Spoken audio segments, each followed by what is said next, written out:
Hello there. Poor old Michel Barnier, he's now said the UK can control its own waters, but that the fish in those waters are another matter.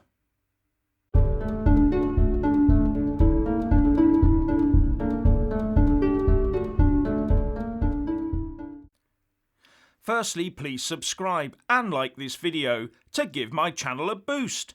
And I'm always uploading new content, so please do check back daily. And a big thanks to my Patreon and PayPal supporters. Well, that's a new concept, isn't it? You can control your own fishing waters, but the fish within your waters are not somehow yours. As part of the Brexit talks, Brussels has basically told Michel Barnier to do anything he can to keep EU fishing vessels pulling all the fish they can out of UK waters. And that's on top of setting to trap us on their so-called level playing field, regulate which industries and companies the UK government can give help to, and keep ECJ jurisdiction over us. But potentially losing the fishing rights in UK waters has really got the Eurocrats rattled. While on this side of the channel we have our pro-EU lobby saying that fishing is just not worth the candle, why bother, give it up, they say. Well, they want to see the EU win this whole Brexit negotiation, don't they? So no surprises there. But now that it looks like the UK is actually very serious about taking back control, out comes a bizarre proclamation from the EU's Brexit negotiator Michel Barnier, who said, "Obviously the UK will recover the full sovereignty of their waters, no doubt, no question. But it is another thing, another story, speaking about the fish which are inside those waters."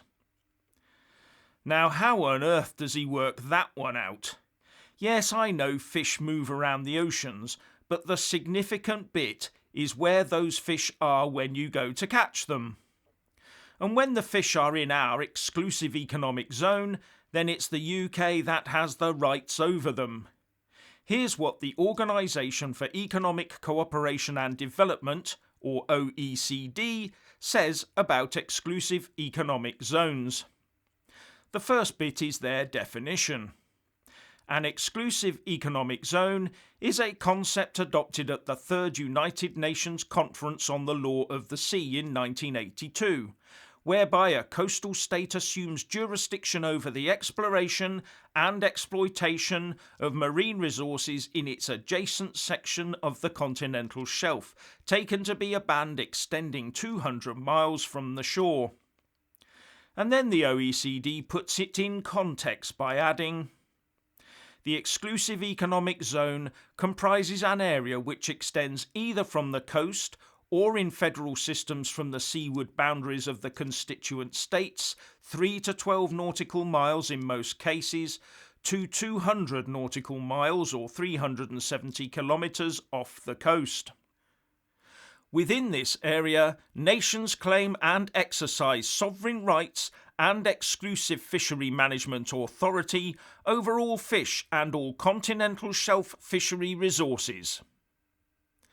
And the United Nations says, "The United Nations Convention on the Law of the Sea defines an exclusive economic zone as generally extending 200 nautical miles from the shore, within which the coastal state has the right to explore and exploit and the responsibility to conserve and manage both living and non-living resources."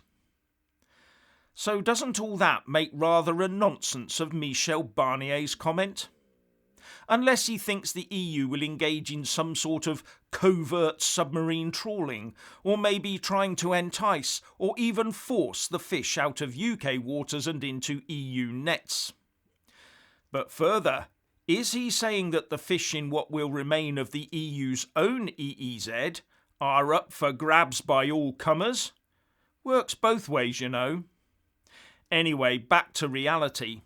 While fish are swimming within the UK EEZ, it is clear that they are ours to exploit and that we also have the rights and duties to conserve them. At the moment, of course, the UK's EEZ, which is shown on this chart from the Marine Management Organisation, is still part of the EU EEZ until the end of the Brexit implementation period at 11 p.m. on the 31st of December this year. But after that, we will have our own separate EEZ, and all fishing activities within our waters will be controlled by the soon-to-be enacted Fisheries Bill. There is also the matter of the right to exploit mineral deposits and energy sources like oil and gas from within your own EEZ. What would Barnier say about those? At the end of the day, what is Barnier thinking? How can the EEZ and all that's in it belong to the UK, except the fish? Where did that nugget spring from? Does it once again stem from the perception in Brussels that we are weak and that the UK pro-EU lobby will somehow come through for them? Well, at least someone in the EU has some foresight. The German Federal Minister for Food, Agriculture and Consumer Protection, Julia Klöckner, has warned the EU Parliament Fisheries Committee that we need to defend the interest of our fisheries industry and our processing industry in the EU. But she also added that our fishermen and women need access rights to the UK's territorial waters and need fishing opportunities. I certainly hope that a timely agreement is possible, but of course we need to prepare for all scenarios, including a no-deal scenario. So it doesn't take a rocket scientist to work out that fishing is extremely important, if not essential, to the European Union. So important, in fact, that the few EU27 coastal nations that do fish in our waters are dictating the entire direction of the Brexit talks from their end.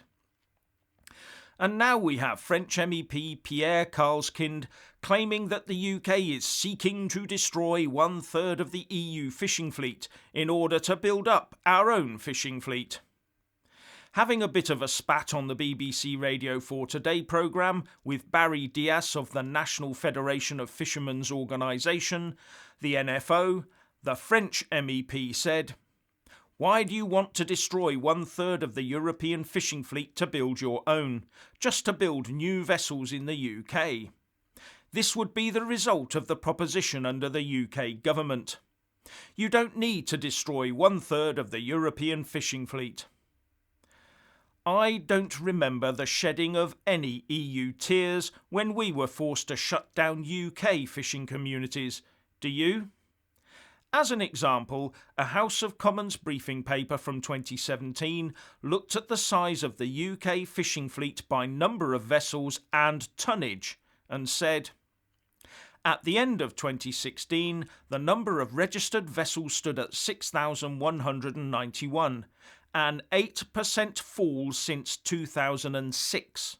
Vessel tonnage has declined by 13% over the same period. That's just 1 decade of our membership. And it also says that the number of fishermen fell by around 41% between 1995 and 2016, and by about 9% in the 10 years since 2016. No wonder our coastal communities feel so aggrieved. And then there's all the related onshore employment opportunities in processing works and shipyards, etc. But those in the EU are shedding tears now that we've caught on to the whole EU scam and are taking back control, aren't they? Anyway, if you want to hear more from me, please don't forget to subscribe and also press that little bell, or you won't get any notifications. And if you want to see more of me, buy a mug with my mug on it by following the link in the descriptions box below and support me on Patreon or PayPal. So what do you think about Michel Barnier's comment? Please share and comment yourself, and thank you for watching.